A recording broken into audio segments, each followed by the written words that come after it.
yung nagtatanong ng mga pako. So, meron tayong 4 na uri ng pako. Meron tayong threaded nail. O, ito yung threaded nail. May kasama yung nut kapag ka nag-checkout kayo.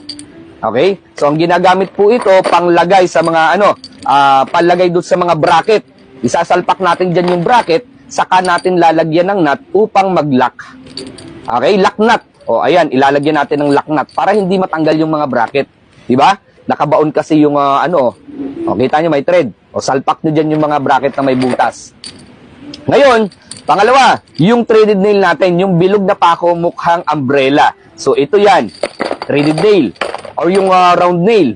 So, pangalawa, or pangatlo, man yung tinatawag natin na hook nail, sabitan. O, pwede nating sabitan dito. O, for example, o, ganito, ayan, sabitan nyo, o, pwede nyo gawing sabitan. Diba? O, di kaya naman, so, ito naman yung pang-apat, ito yung tinatawag